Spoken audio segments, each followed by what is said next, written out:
दीदी आज गणेश शंकर विद्यार्थी जी की पुण्यतिथि है, जिसको लेकर के किस तरीके संदेश देना चाह रहे हैं? फतेहपुर के गौरव और अपनी लेखनी के बल पर पूरे भारत में जिन्होंने अपने फतेहपुर का गौरव बढ़ाया और आज पत्रकारिता जगत में गणेश शंकर विद्यार्थी जी की बहुत बड़ी भूमिका रही है। उस समय जब देश के लिए आवश्यकता थी, उन्होंने अपनी कलम के बल पर, यदि देश की आज़ादी तलवार से लड़ी जा रही थी तो उन्होंने अपनी कलम के बल पर इस देश की आज़ादी में अपनी अहम भूमिका निभाई। हम सब लोग सौभाग्यशाली हैं और मैं तो गर्व करती हूँ, जब कहीं बातचीत होती है तो मैं तो ये कहती हूँ कि मेरा फतेहपुर लेखनी की दृष्टि से देखें तो फतेहपुर अग्रणी भूमिका निभाता हुआ मिलता है, और ये राष्ट्र कवि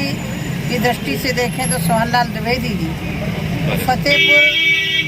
किसी भी मायने में पीछे नहीं है। जहाँ पत्रकारिता जगत में गणेश शंकर विद्यार्थी जी की भूमिका है, उनकी पुण्यतिथि पर मैं श्रद्धा सुमन अर्पित करती हूँ, नमन करती हूँ। और मुझे एक ही संदेशा कहना है कि ऐसे महापुरुषों से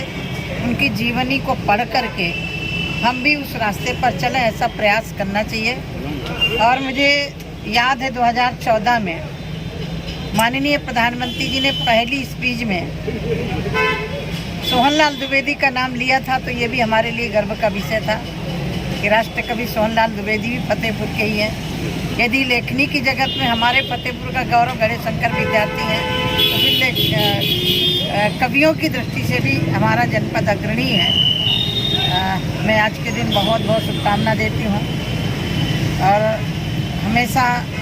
उन महापुरुषों की यादों को अपने हृदय में बिठा करके रखना चाहिए, जिससे हम लोग प्रेरणा लेते रहें। मैं पुनः गणेश शंकर विद्यार्थी जी के चरणों में श्रद्धा सुमन अर्पित करती हूँ और आप सबको बहुत बहुत शुभकामना देती हूँ,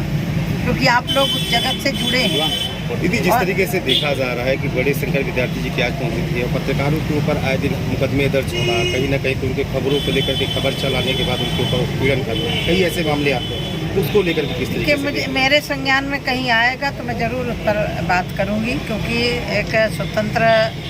चौथा स्तंभ पत्रकारिता जगत माना जाता है, चाहे प्रिंट मीडिया हो, इलेक्ट्रॉनिक मीडिया हो, जहाँ न्यायपालिका की कार्यपालिका की भूमिका है, वहीं पत्रकारिता जगत की भी अपनी भूमिका है। और ये बात सही है कि एक आध के कारण सारे पत्रकारों को खराब कहा जाए, ये भी ठीक नहीं है, क्योंकि पत्रकार एक निरपेक्ष होता है, जो पक्ष में दिखाई पड़ता है उसको लिखते हैं। तो मुझे लग रहा है कि इस तरह का कहीं भी कोई संकट यदि आ रहा है तो मुझे ज़रूर बताइएगा, मैं ज़रूर आपके बीच में खड़ी होंगी, क्योंकि हम नहीं चाहते कि किसी के खिलाफ जो समाधान वार्तालाप से हो सकता है वो मुकदमे से नहीं हो सकता।